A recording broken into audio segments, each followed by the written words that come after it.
Marilyn, and I know that the hottest question was, how do you pronounce my last name? And some of you figured it out. If you're actually from Italy, the second GLI is a Y sound, so Gugliucci. But if you're in America, Gugliucci works. And to be honest with you, anything will work. And you will work. So thank you very much for inviting me. I'm really glad to be here. As a matter of fact, I feel less intimidated speaking in front of you. Now think about this. I'm 53 and I'm speaking to you about aging. It should be the other way around. But I had an opportunity to be invited by the Maine Retirees Association. I went up to the Civic Center in Augusta. I spoke to 350 older adults about aging, and it went well. So we're going to hope for a repeat of performance. I have some of the similar kinds of things going on here today. Can you all hear me? If you can't hear me, I understand Brian, and we want to give him a round of applause. He is filming this, and it is going to be on a local station. So, and I noticed too that the handouts didn't come out very well because of the background.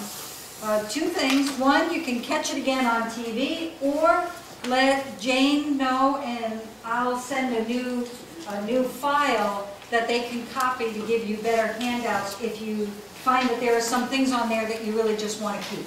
And you may be surprised. You just might want to. Okay. So I am actually from the University of New England College of Osteopathic Medicine, so we graduate DOs rather than MDs. Osteopaths actually have a very holistic approach to their medicine. It's a philosophy I certainly believe in. I work with DOs and MDs. I teach medical students and also residents once they graduate, postgraduates, and then I also work with physicians, and this morning, as Tracy mentioned, I came up and I worked with the healthcare providers and the people who are behind the scenes. And it's something really fun for me. The project that I feel at this point most proud of, now let me just kind of back up. Some people care about what it is you did or how you got here. I have a PhD in gerontology, and I'm going to talk about gerontology versus geriatrics. I did a postdoc research fellowship at BU Medical in geriatrics. And I'm the incoming president for a national association called the Association for Gerontology in Higher Education. So I'll be starting off my first conference in San Antonio, Texas for that. I'm also on local boards and state boards. So the Office of Elder Services in the state of Maine, I'm on their board. Diana Scully is the executive director. She is doing tremendous work on your behalf. And the group that meets to work on issues for older adults in the state are just superb. Maine is more progressive in their programming and what they're doing for older adults than most states in the U.S. So you can feel very good about that. And you may or may not know that Maine is now the oldest state in the United States. Our average age is 41.2. We are the oldest state. And we have one of the highest percentages of older adults. We're at about 14.2% of older adults here, as compared to the national average of 12%. So Maine is where it's happening. And the thing that's really good is that Maine is keeping up with it. So the program that I'm really excited about that I just started, we are the only medical school in the country doing this program. And when I tell you how it started, I can't claim anything for really creating it. It just kind of happened. I place medical students in nursing homes. I admit them in nursing homes for 2 weeks to live the life of an elder resident. So they're there 24/7. They have a diagnosis. And they live there day in, day out. They have a roommate, and they eat pureed food. You know, if they get diagnosed with some kind of pneumonia, they'll get pureed food. They might have a walker. They might have a wheelchair. They get woken up in the middle of the night. You know, people go into rehab centers for rest. Forget it. Doesn't happen. They're waking you up every hour. These kids come out of the nursing home exhausted. And the part that they really like is their medications. They're in those med packs. It's actually M&Ms. So they don't mind medication. They actually like their medication. But they have M&Ms in all shapes and sizes and colors, and they pop them through and give them to them. And the way this came about was I presented to the medical students at UNE. It was 125 students per class. And you always wonder if you're going to reach any of them. And at the end, a student came to my office. They all call me Dr. G. Can't pronounce my last name.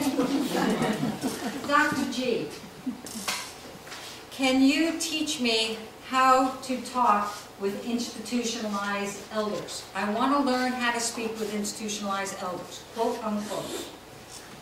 And I looked at her, 23 years old, I looked at her, and what's going through my mind is, they're people. It's people. You know, you talk as you would to anybody. That's what's going through my mind. And somehow I'm thinking, this is not the right answer. And so what came out of my mouth, and I have no idea where it came from, I said, then would you live in a nursing home for 2 weeks as if you're an elder resident? And if you saw eyes get big, they were like this. And she looked, and there was this pregnant pause, and we're both sitting there looking at each other, and then she said, yes, I would. And that's what started the program. I have no idea how that thought popped in my head. The staff did. Actually, thinks 4 students were spies from the state. And the reason why the student stays for 2 weeks is because in this kind, it's actually research. In this kind of research, it takes about 3-4 days for everybody to get accustomed to everybody else and the culture to do just what it's supposed to be doing. Everybody to get back to their normal routines. So then, you know, the staff learns that they're really not spies. And the part that the students were amazed about, 2 things. One, the family members would come in and look at them with pity. Now, one young woman had a nasal cannula, you know, the oxygen tube. Well, the tube, if you followed it, went around her waist and in her pocket. It wasn't even attached to oxygen. And the family looked at her with pity. And, you know. The outcome of the project, though, in every case so far, and I have 10 students signed up for this summer, they come out with a connection, a heart-to-heart connection with older adults, that age is not a factor, and physical ability is not a factor. Somehow, the connection, you know how it is when you have friends, you just create friendships. You don't care what they look like or any of those things. Now, with Brenda in the back, I know you do care how she acts, and that, you know, I understand. But if you connect heart to heart, age is not a factor. And that's what I hoped would happen, and that's what happened. And as a matter of fact, I'm working to make this project national. I have a company with 250 nursing homes nationwide.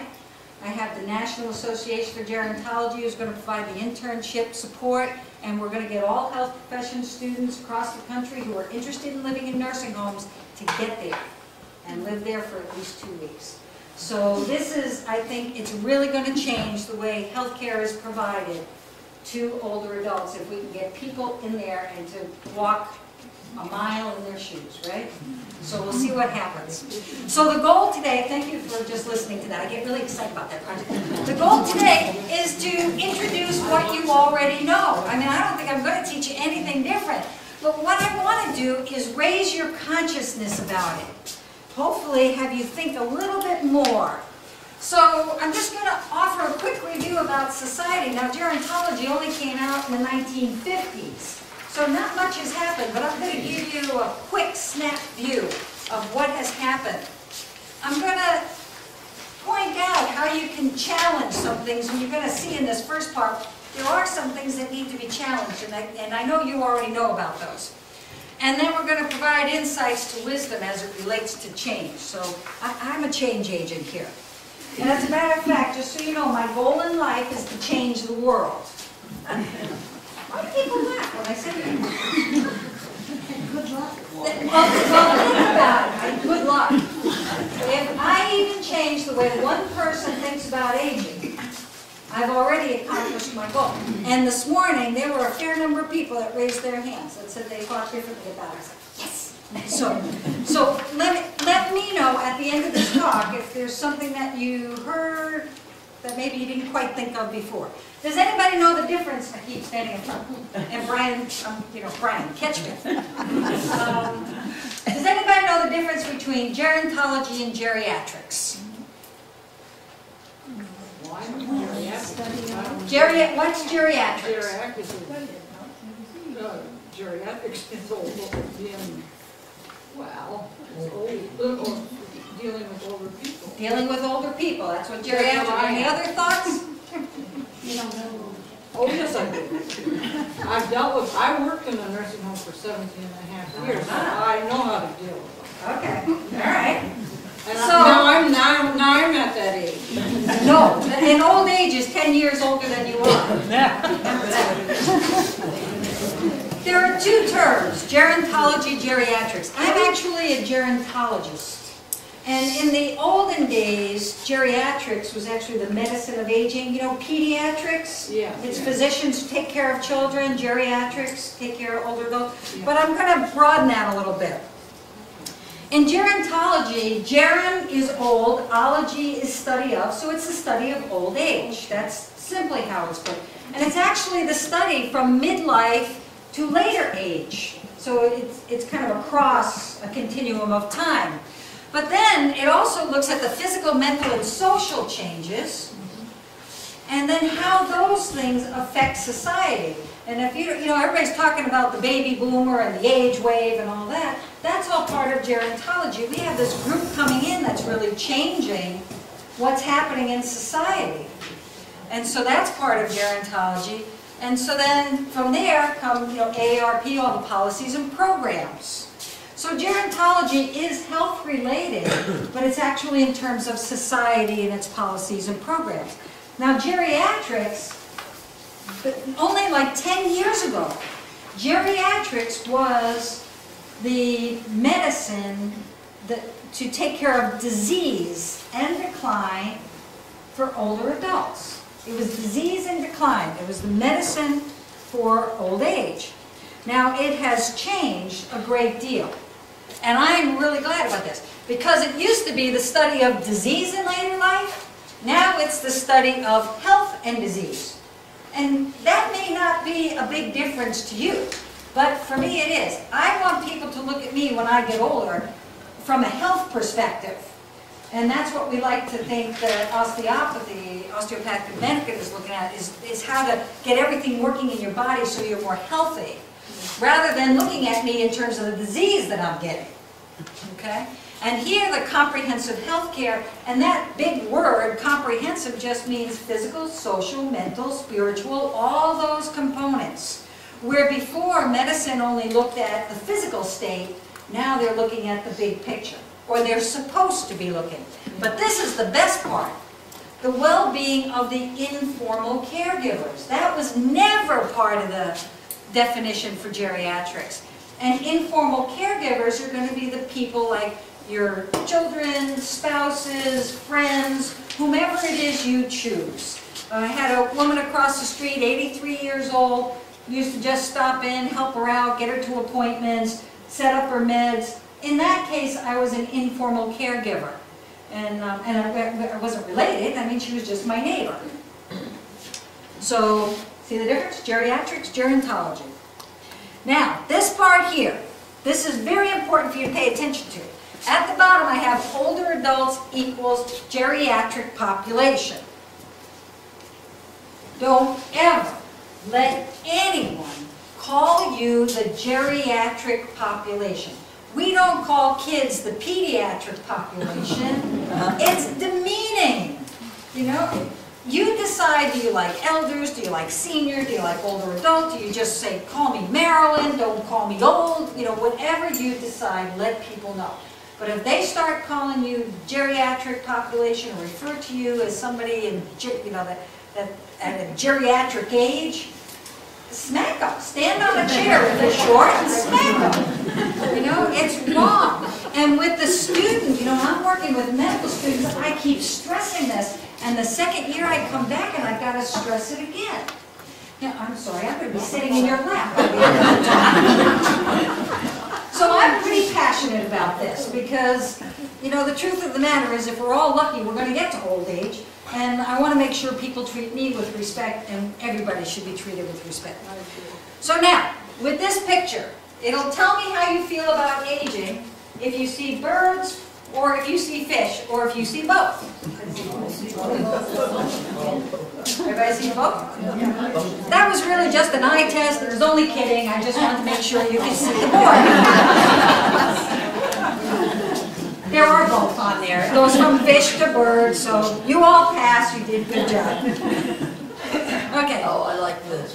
So I don't know if anybody's ever seen this squirrel. She has pearls on, a little walker, little slippers on.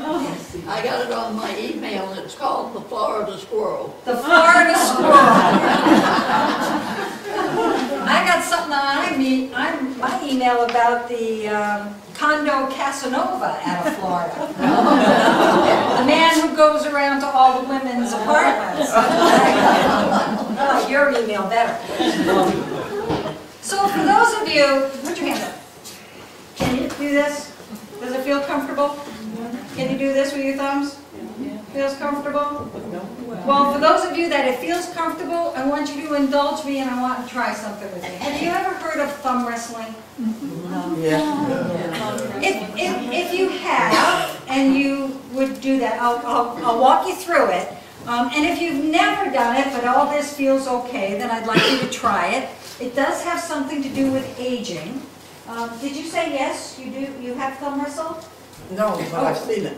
Okay. Who has thumb wrestled here? Where's Jane or Nancy or somebody? Come on up and have Jane. You're right here. This is her Vanna moment for those people. In thumb wrestling, we'll move around, but what you do is you just link fingers like this. You can't see it out of the light.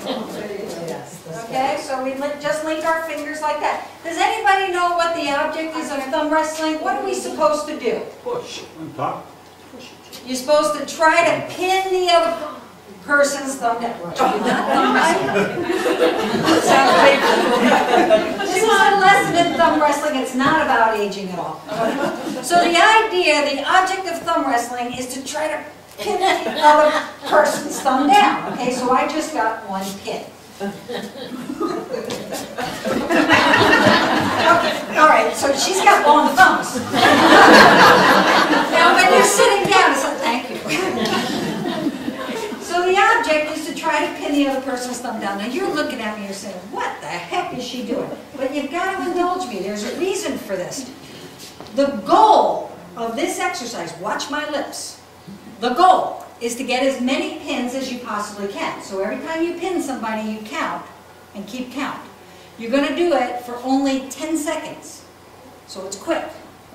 Okay? And you got to try to get as many pins as you possibly can. Why don't you, for those of you that are interested in help me out and trying it out, hold hands with somebody. And the idea is to pin their thumb down.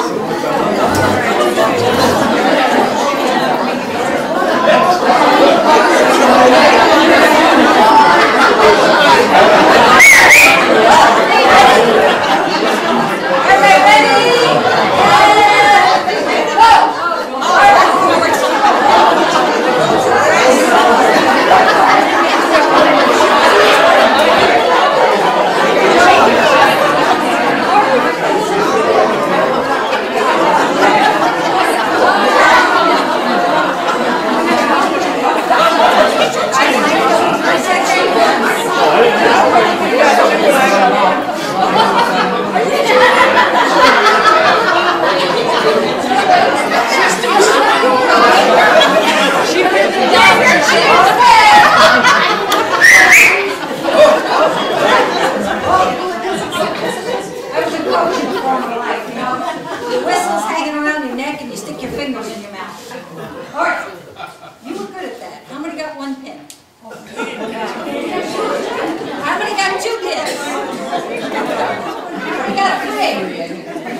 Did anybody get more than 4 pins?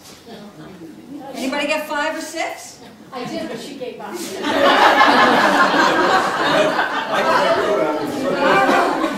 me tell you, remember, the object was to get as many pins as you possibly could. The goal was to get as many pins as you possibly could by pinning the other person's thumb. Jane and I, in 10 seconds, can probably get 30 pins apiece. I pin her, she pins me. I pin her, she pins me. I pin her, she pins me. I pin her, she pins me. What was the goal? Get as many pins as you possibly can.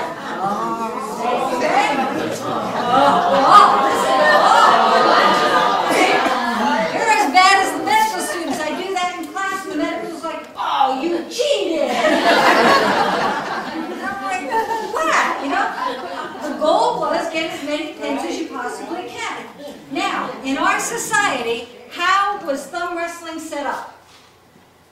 We were supposed to have competition, right? And you were supposed to smash the other person's thumb. That's what students like to do. Like, you got to pin their thumb. You know, and if you have a really long thumb, it's great. And if you have really long fingernails, it's even better. So what is that? How did thumb wrestling come about? How did somebody decide that it was going to be competitive? That is social construction of reality.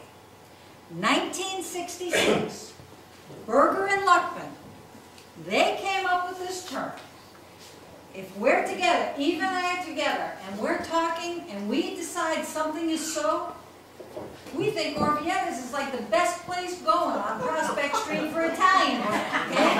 We decided that. Well, you're right. You're right, right? Well, what if somebody else comes in and they say, "Oh, no, no, you got to go to Makuchi's in Boston or in Portland to get the best bread"?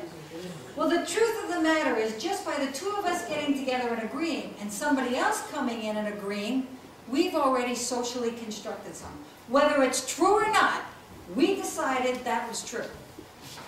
Jane comes in, she doesn't agree, we push her out. You start your own thing. You know, pick up Nancy over there and go decide something else. What does this have to do with aging? This is how aging was socially constructed. People got together, and they happened to be younger people. They decided what aging was about, and that has carried through. And I am the first one to tell you, and I did all the research and all the theories for my doctoral work, that aging got a bum rap. And the part that really concerns me about it is that people who are older believe it. So aging in our society has always been, for the short of it, disease and decline and withdrawal. Disease, decline, withdrawal. Always. I'm here to tell you that I am on a quest to change the world so that those aren't the first 3 words we think of when we think about aging. And when those medical students come out of the nursing homes, those words aren't even in their vocabulary. It's about love, friendship, caring, ability, wisdom. That's how aging should be defined. So, next time you thumb wrestle with your grandkids or your children or whoever it is, somebody constructed that. If I came in and I said, "You're not supposed to be competitive, you're supposed to just lay your thumb down and let the other person press it," people are like, "Well, what's the fun in that?" But if it was socially constructed that way, you think that would be really fun. And then if I said be competitive, you'd look at me like I had 4 heads. So it all depends how it's constructed. So I'm just going to take a quick through the theories of aging, and I know these can be dry, but no, I'm not going to make them dry. The activity theory of aging, 1949. It never was a theory. It never got proven. But this is how aging started. And aging, first successful theory of aging. In order to be successful in aging, you had to maintain the values of younger people. So, go out to the disco tonight and dance up a storm. You know, get out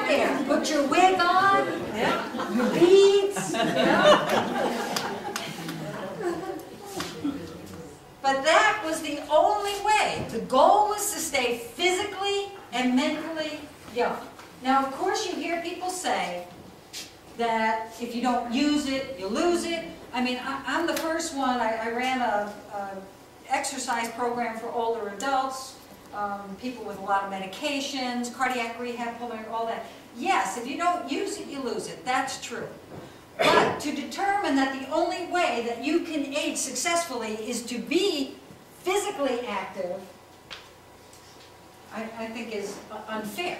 Because we have people who are aging successfully that may be confined to a wheelchair, or even confined to a bed. So where is the wisdom of self and the wisdom of self-esteem weighed in this balance? It's not. So the implication was that youthful, active elderly maintain a high level of adjustment and morale. So if you weren't acting youthful, then you lost your morale. But you had to be youthful in the way 20, 30, 40-year-olds were. So there was no way, no pattern of behavior set up with how to be older.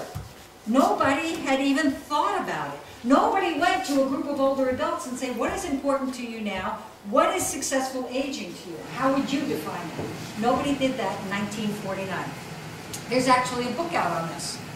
So here, there you go. Activity theory of aging. And the medical students are funny. They say to me, Dr. G, she got stuck there. So there is your activity theory of aging. Okay, so can anybody here do that? Then you've all aged unsuccessfully. This is the one, second theory, 1961 to 75. These theories are still in textbooks, so people are still learning this. Disengagement theory by Cummings and Henry. Second theory of successful aging. In order to age successfully, the older adult had to withdraw from society and society from the older adult. Now, I don't know about you. Does the word disengagement connote a successful term to you? Does that sound positive? This is a theory of successful aging.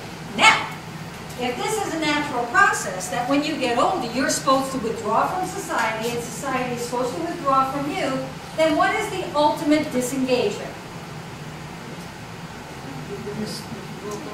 Wither away. Death. Death is the ultimate disengagement. So I am standing here and I'm telling you that if you want to be a successful ager, you have to die. Right? So the first time you either got to put your leg up a pole, or in the second theory you got to keel over. Now these are two theories of successful aging.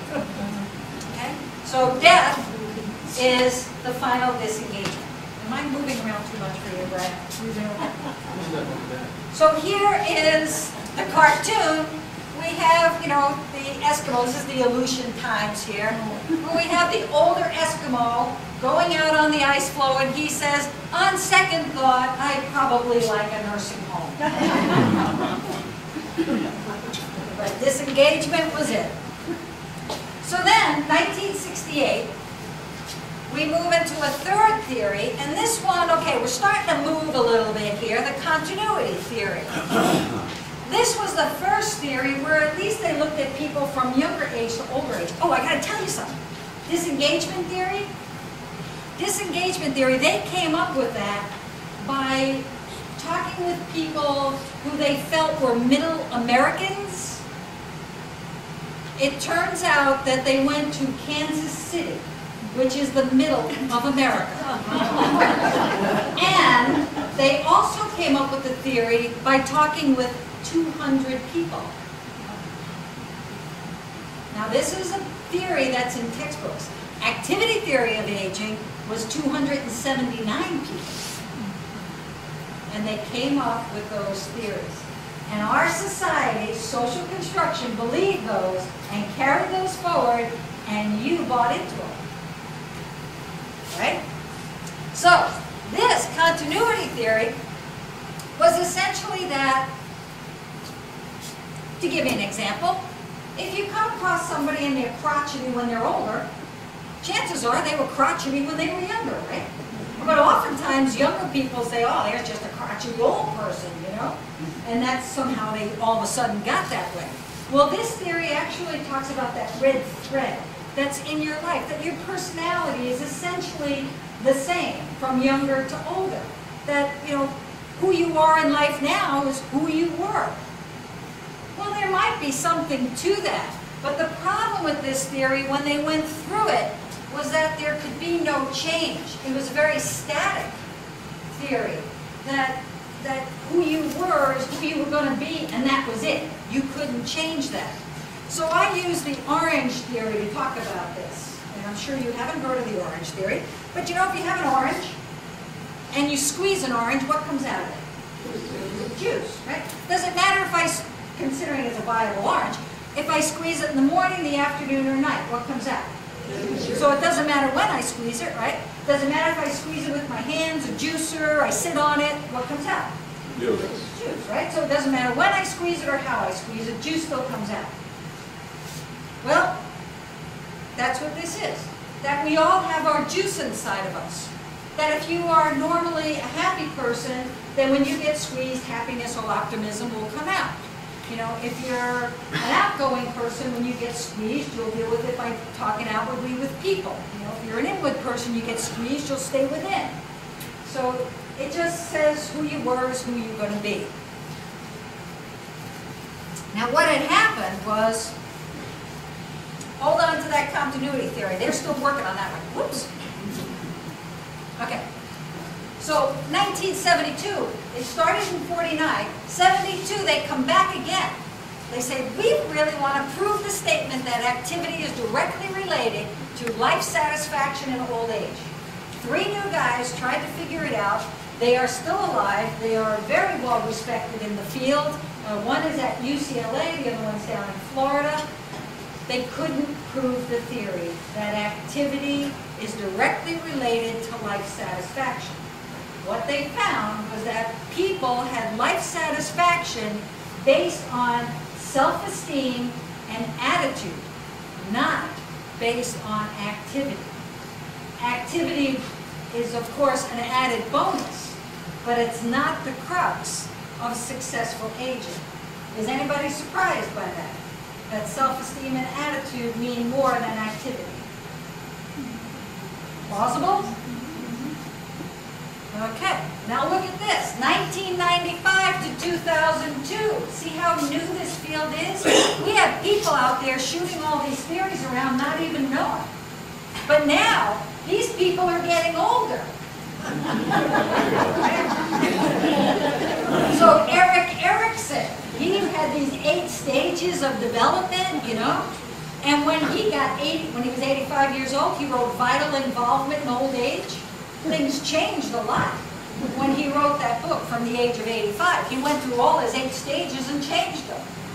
So here, continuity theory formulated. I'm starting to like this. They brought the theory back, they're working on it again. Moved beyond the notion that older adults are static, that they don't change. They say now older adults can change. They do talk about people taking things from the past, incorporating those, and then doing something with them. Let me give you an example. Let's say when you were 5 years old, you were deathly afraid of thunder and lightning storms. Now you're an older adult, and they still catch your attention. But then when that thunder and lightning storm comes, you have a better understanding about it. You could say, you know, I was 5 years old when I used to be afraid of that storm. I'm an adult now. I don't need to be afraid any longer. I can change this. And then you're no longer afraid.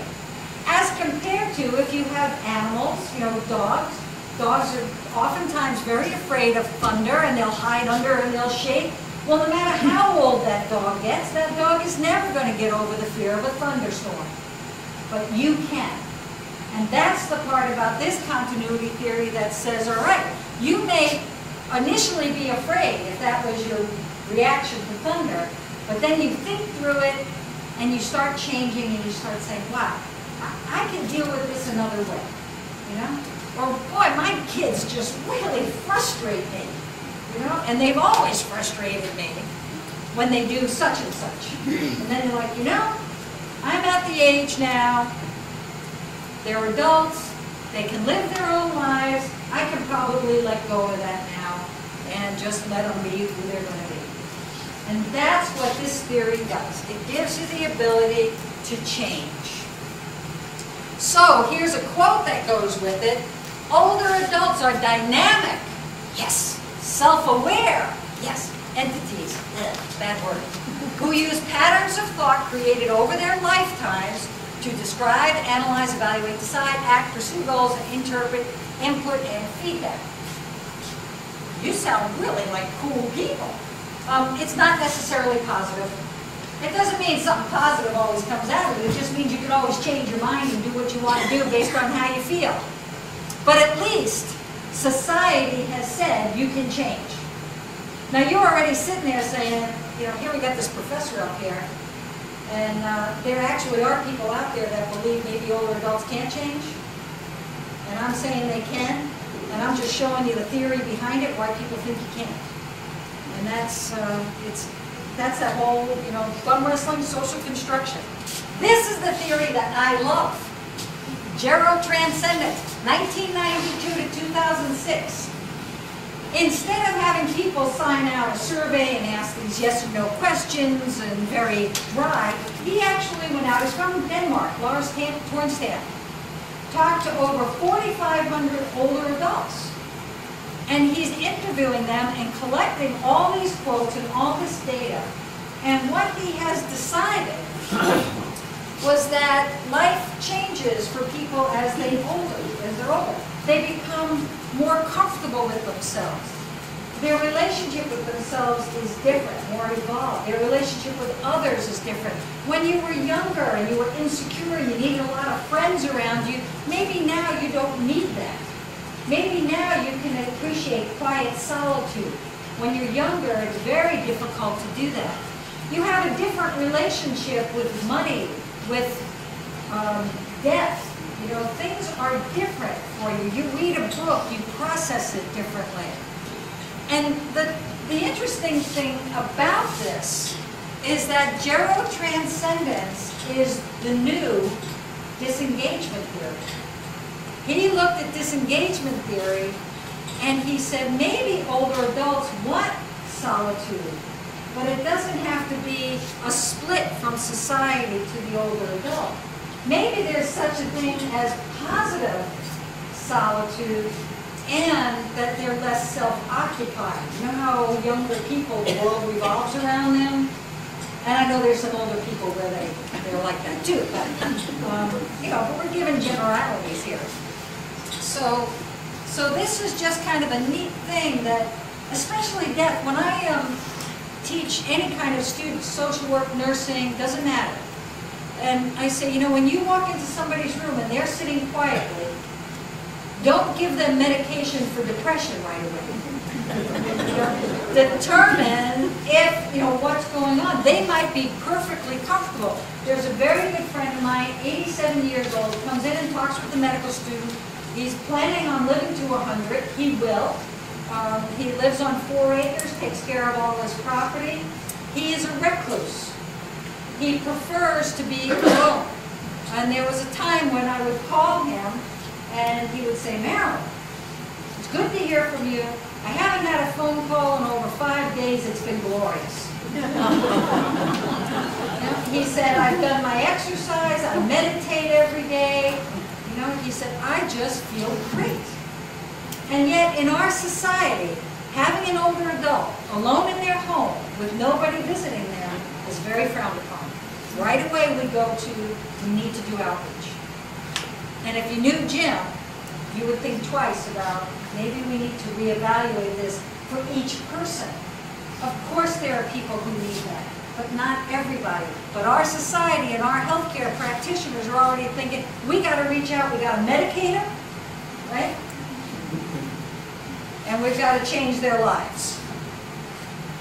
So here, these are some concepts from our society, and let me say this is where it starts. A physician talking to a woman. You're deliberately putting yourself at risk of ill health by being over 65. Like you had control. You know? Like you went from 40 to 65 without stopping.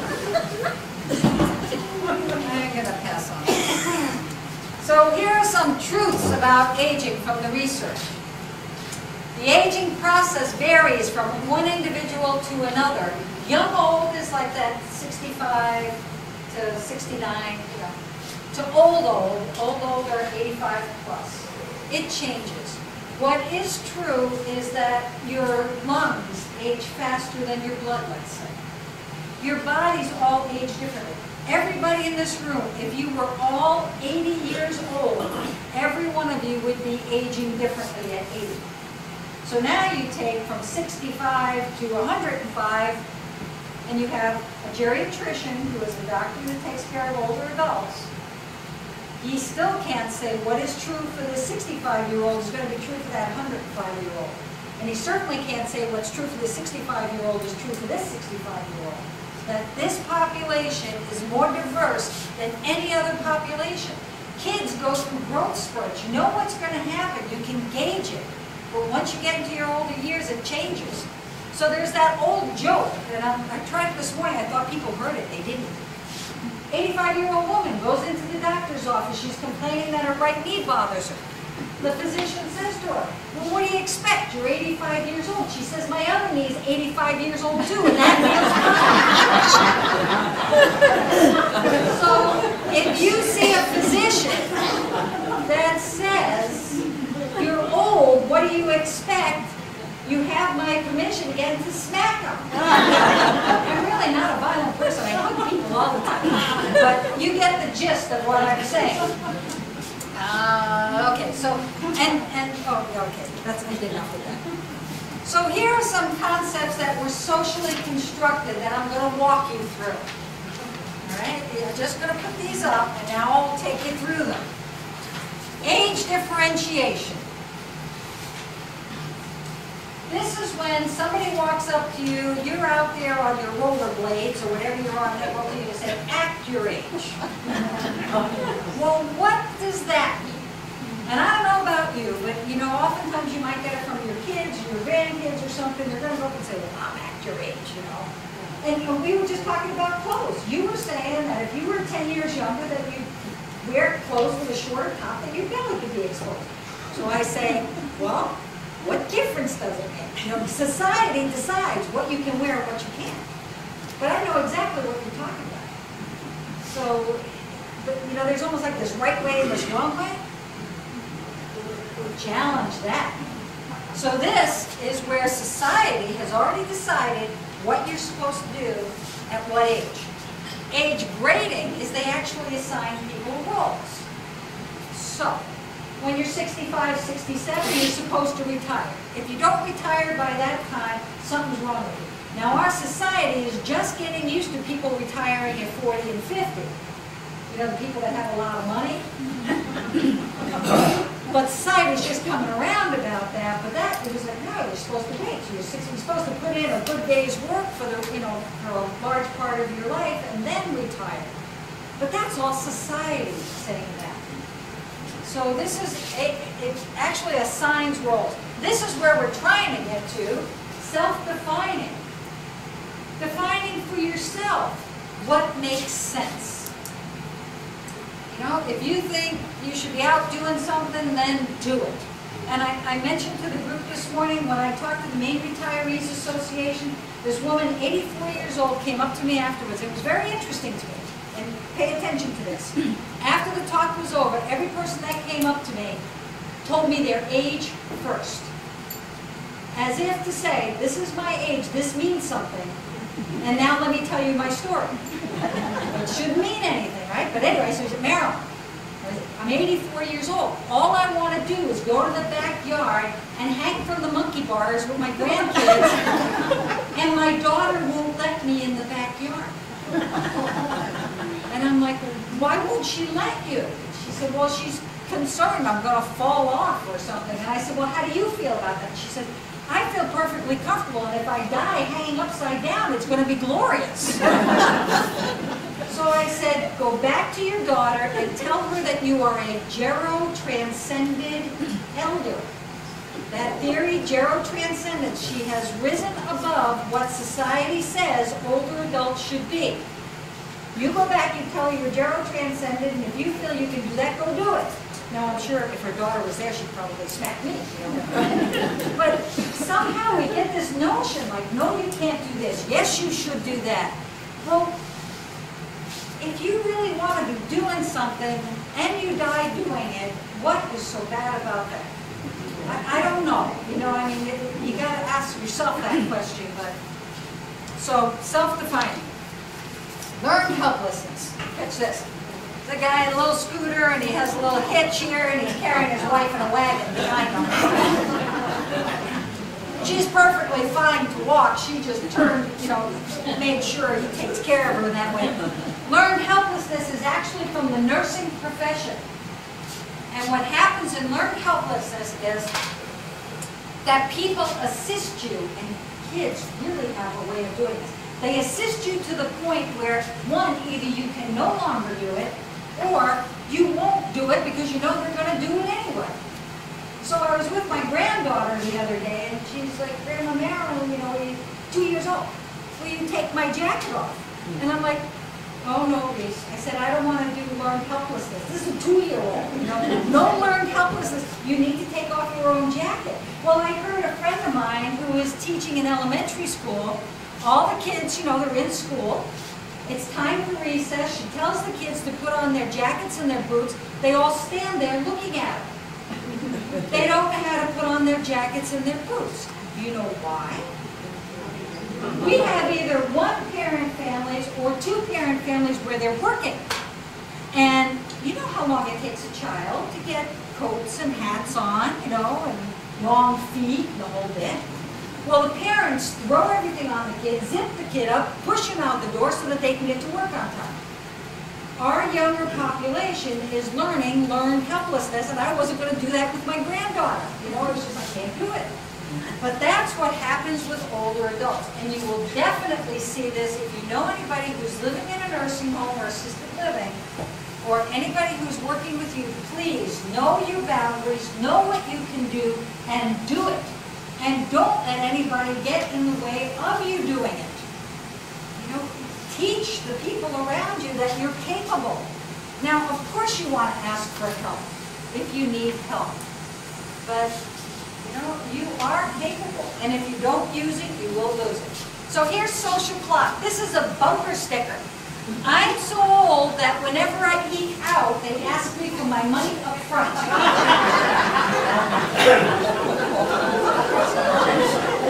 You're laughing. What is our society saying about being older? Social clock is very similar to age differentiation. There's an age at which things are supposed to happen according to society. And with this, you know, when you get to be my age, it's okay to just sit down and watch TV 24/7. Society is saying that's okay. If you want to get out and hit the ski slopes, you want to walk in the cold, you know, kids all the time. I mean, at least up here, you're a little more hardy. Down in the southern part of the state, it's like, oh no, it's too cold, Mom, you can't go out. My mother says to me, I can't go out, it's too cold. I'm like, what? Get out. It's fresh air. Live life. Embrace it. And then ageism. This term was actually coined by Robert Butler, who is 84 years old, runs international companies called the International Longevity Center. Had the opportunity to work with him. He is an incredible man. He actually wrote the book in 1995, Why Survive? Growing Old in America. And he coined this term. Now, with any ism, you know, racism and all the kinds of sexism, all those isms, it's just stereotyping. The piece about that, though, for any of those isms, again, is this. In ageism, it allows the younger generation to treat you differently. And that's not right.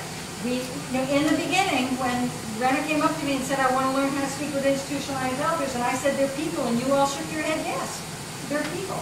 And oftentimes, as a gerontologist, I feel like I'm ageist, because everything I teach should be about human nature and working with people in general. It shouldn't really make a difference what age you are. You know, you always want to be respectful, and you want to be thoughtful, and you want to share your heart with people. Who cares what age? So, and then we have compassionate ageism. True story. Teaching cardiac rehabilitation class. People come in after cardiac event. Usually there's some depression. We get them going with exercise. We got them off of, in many cases, they were 20 to 26 medications. Through exercise, we got them down to 8 medications. They felt a whole lot better. They started, for an hour class, they would be walking, running. One guy, 78 years old, got up to 7 miles. Right. The guy couldn't even walk a lap around the gym when he came in. It didn't take long. An 86-year-old woman, we're in the weight room, she's lifting more weight than I can lift. And I'm like, Joanne, you're making me look bad. I'm the director of the program. You know, you're not supposed to be lifting that much weight. I was teasing her. Physical therapy students come into the cardiac rehab program. These are viable, healthy, yeah, they have heart disease, but they were healthy people. And they wanted them to walk from one end of the gym to the other. They were going to do a gait analysis. So they took a group of 10 people, they asked them to walk from one end of the gym to the other. When the older adults got to the end of the gym, the physical therapy students, 18, 19, you did that so well. That was so good. I was just so pleased about the rate at which you walked from one end of the gym to the other. One foot in front of the other, just like we asked. So the older adults afterwards, they come up to me, Marilyn, we understand. We know they meant well. They were trying to be supportive. That's compassionate ageism. They're doing it with the best of intentions. They have no idea how it is they're sounding. But it makes it sound like once you get old, you can't even walk a step. Well, there's people in their, early teens right through that some can't walk. I mean, then you find other abilities. So it was interesting. Now this is the part that I want you to pay. I want you to pay attention to all of it. Are you paying attention? This is important stuff here. Communication pie chart. Only 7% is communicated in words. So people may talk to you. They may say the right thing. But if you're feeling something else, it's because of this. Voice tone is 38% of the communication. Body language is 55%. Now, if we were to go on voice tone and body language, would you venture to say that I am passionate about this field? Yeah. And I'm very aware of the camera. I don't want to move too much. I mean, if the camera wasn't there, I'd be back there and doing cartwheels and all that. I am passionate about this field. Now, let's try this. If it's just words, you won't remember a word I said after today either. I know that. I won't feel that. But we will remember your body action. I am so excited about this field. I am very pleased that you asked me here today. I am going to talk with you about aging. Wait a minute, and I'll wind you up. Wait a minute and I'll wind you up. If words were the way that we are to communicate, I just gave you words with passion and feeling, and you asked me to wind myself up. So, you may hear the words, and if you're hard of hearing, even better. It's great if you're hard of hearing. Pay attention to this. Watch how people work with you, how they talk with you, if they face you, if they keep eye contact. Those medical students coming out of the nursing home, if somebody's down in a wheelchair, automatically they do this now. Because when they were in a wheelchair, they hated looking up to people. They felt less than. And when I came around, I may not get down like this too good anymore, but when I came around, I stood like this. And when I was talking to groups, or I tried to sit down with you. So this piece, if you said, you know, I heard that, it's like, I am so angry with you. I can spit. You're angry? You're angry. Show some passion, right? But this is it. And for people who have difficulty hearing, lowering your tone a little bit, facing them. Many of them are very good at reading lips. And these poles, you know, I keep trying to move around. There's other ways to communicate, but this piece, this pie chart is just incredibly interesting. And these are the other ways. So we have posture, appearance, body movements, hairstyle. As soon as I walked in here, you guys sized me up. I know you did. You decided something about me just from the way I came in. Now what's interesting is, you know, did I meet your expectation or I didn't? And oh, this was really fun. Tracy, don't say it. Don't tell anybody. There was a motivational speaker this morning that was coming on after me. I really wanted to hear her, but I had to come here, so it was okay. But she had somebody with her, and there was a table off to the side. And there was all this motivational stuff, happy faces and little doodads and all these things that she was selling, a book and stuff.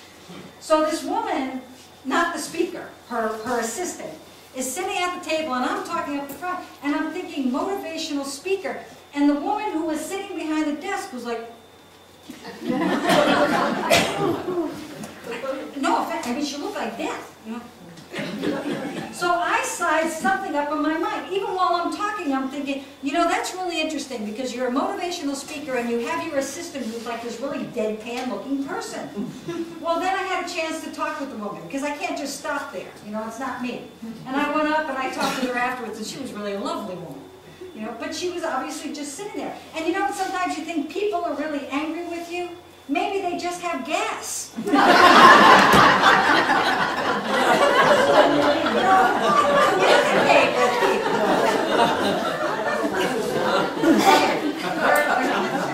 hope nobody had to leave right at 1. I'm wrapping it up. You still with me? Okay? Okay. Jean Comet, Madame Comet. She died at the age of 122 in France. Anybody see her? Hear of her? 1997 she died. So here's the thing about our society. Keep on going there. Here's the thing about society. This woman ate a pound of chocolate a week. She didn't go into a nursing home until she 2 pounds of chocolate a week. She didn't go into a nursing home until she was 110. She rode her bike until she was the age of 105. I mean, this woman, and what she's known for is her unflappability. She was just, everything just kind of rolled off her back. Now, a very interesting thing happened to Madame Comet. At the age of 95, a lawyer, 45-year-old lawyer, came up to her. Now, what is our social construction of lawyer? I'm sorry if anybody here is a lawyer, but you know how society feels about lawyers sometimes. Yeah. Lawyer goes up to her and says, Madame Comet, I will give you 2,500 francs a month for your apartment. You can live in it, but when you die, your apartment will be mine. He's 45, she's 95. She had no family to speak of at that time. And she went for it. She decided to. Now, if you think back, let's say you're in that place, and you have your children around you, and your children come up to you, and 2,500 francs was the equivalent of $450 at that time. They go up to you and they say, you know, Eva, I'm going to give you $200 a month for your house, and you can live in it until you die, and then it's mine when you die. And you're 95. And in this country, 95 means you got 1 foot on a banana peel. It does. That's the way they look at it. Now, would you imagine the kids and all that, or, you know, relatives, are, Eva, don't do it. You can't do that, you know. You're going to lose. And Eva might say, I'm going to be dead. What do I care? I don't need the money. You know, I mean, who knows what's going to happen? But our society, oftentimes our children would not let something like that happen. Now, the interesting part about this is, of course, she lived to the age of 122. You know that already. What happened was the lawyer died at the age of 75. His family had to continue paying for the apartment. He paid more than double the market value for the apartment. He got skunked. Now, Madame Calmette, now look at that face. Her famous quote is, "I have only one wrinkle, and I'm sitting on it."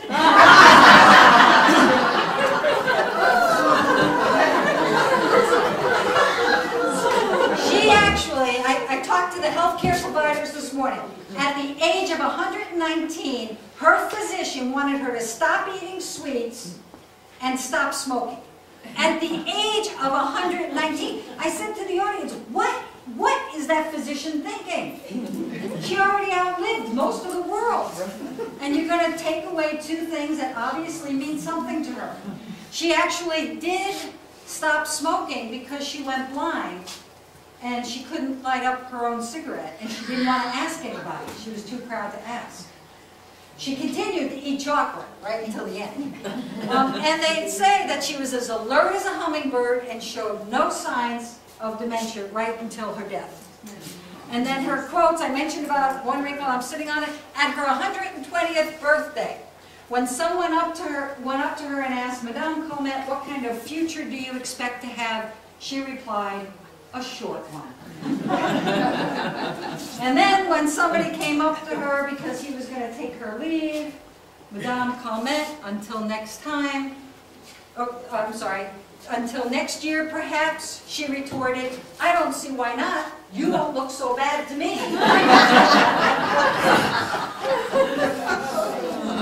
Now, if that is an attitude, right?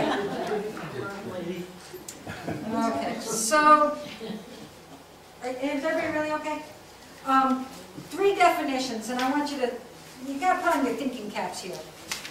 This is a definition that came out by Rowan Kahn in 1998 on successful aging. This book was sent to every geriatrician and every gerontologist across the U.S. Free copies. Very well-known geriatrician. Successful aging. Successful aging is the ability to maintain 3 key behaviors or characteristics. Low risk of disease and disease-related disability, high mental and physical function, active engagement with life. That's successful aging. Now, you may accept that. I want to challenge this definition because I personally feel people who even have dementia or Alzheimer's can still age successfully. There are many people who are still quite healthy and still enjoy and embrace life, even though there may be dementia. The people around them and their loved ones may be having a hard time, but usually the person with dementia, if they're treated properly, are doing fine. This definition is set up saying that if you're going to age successfully, fit into society, don't cost society much money. You know, if you're in a wheelchair, it's saying you can't age successfully. So I just really challenge this definition. It says in essence, you need to be perfect. You need to be disease-free. You need to have all your capacities, and you need to be, the old activity theory of aging, you need to be physically active in order to age successfully. If physicians believe that, that really bothers me. Now here are biologists, 1990, successful aging. Optimize the capacities that older people still have while compensating for inevitable losses. I'll give you a hint. I had trouble with this. Why couldn't he just stop here? Why couldn't he just say, optimize the capacities that older people still have? Period. Why do they have to put while compensating for inevitable losses? You know why? Because they have been co-opted by society. And society says that aging is associated with decline and disease. Now, if they were really thinking outside the box, they would have had a period there. And wouldn't that have been a nice definition of aging? Here's another one. These are 2 colleagues of mine, gerontologists, and they knew that I was really upset about this. 1998. The measures of successful aging are life satisfaction and sense of well-being in the face of decline. Are you catching on here? Would you have noticed that before if I didn't point it out to you? What could we have done with this? Put a period after well-being. Put a period after well-being, even if it was in the face of change. I could have lived with that. Yes, there's going to be change. But why look at it from the client? See what's happened even with our leaders in the field. They've gotten co-opted by what happened in society. So now, check this one out. Successful aging is feeling in control, not being in control, feeling in control and believing in what you do makes a difference. You like that one? Yes. That's a marketing tool. It's the Stay Sharp series. We can't get our health providers, our biologists, or our gerontologists on board, but our marketers know right where to go and really support that positive view. See, you gotta be careful how you read this stuff. So, the truth is, the overwhelming majority of older persons are capable of self-determination and maintaining independence and dignity, even in the face of physical frailty. Is that a true statement? Yes. It is a true statement. This guy, Thurs, 1995, wrote a book on empowerment and aging. I really like it, and I think he paid attention. Most people are like everybody else. They seek autonomy and participation in decision-making. Doesn't matter, right? How old, how frail. If you're able to make decisions, by gummit, you know, that gumption, make decisions. Tell everybody else to get aside. They do not perceive themselves as clients or patients. What do you perceive yourself as? Human beings. Human beings, people. Thank you very much. How hard is that? But you know, we have a medical professional, my patient or my client, or it's like I'm a person. They are not willing to abandon their judgment for the judgment of others, and they want to maintain control of their own destiny. Do you believe somebody had to go out and write this when you knew it all the time? Why didn't they ask you to begin with? Okay, so I don't want to hold you up here. I held you up enough. I talked with a ton of older adults, and I'm just going to put up some words that they found to be really important to them. Attitude, purpose, meaning, family, friends. These are the 10 top words that were most important to them in their aging process. Sense of home. It didn't mean that they had to be in a home, even if they were in a nursing home and they had their own chair or pictures or something, a sense of home. That sense of feeling in control. Independence was a very important word. In qualitative research, when you ask people questions, they say a word like independence and you start shaking your head yes because you understand what that means. As soon as I started shaking my head yes, I said to myself, I don't know how this person is defining that word. And I said, can you tell me what independence means to you? I got everything ranging from, as long as I can drive, I'm independent and I'll be happy. As long as I'm not living with my kids, I don't care if I'm in a nursing home, but as long as I'm not living with my kids, I'll be independent. As long as I can continue reading, I'll be independent. You know, people just had all different views. Where one person felt that, you know, not being able to read would mean dependence, another person would be like, it's okay, I'm blind, I can't read, but you know what, I can still do this, that, or the other thing. So independence really changes based on how you feel. Choice, control, we talked about community, social connections. Now again, that wasn't important to my friend Jim. To him, it was meditation. He really didn't need that community connection. They said exercise, keeping your body well, that can be any kind, it can be mental, it can be any kind of exercise. Basic needs, of course, money, shelter, food, and then adaptation. What our society is very bad at now, you watch commercials, you watch movies, Bourne Ultimatum, things are so frenetic, everything's just bouncing around, it's all this high energy, high input. We don't give people a chance to take information, assimilate it, do something with it, adapt to it, and then move on.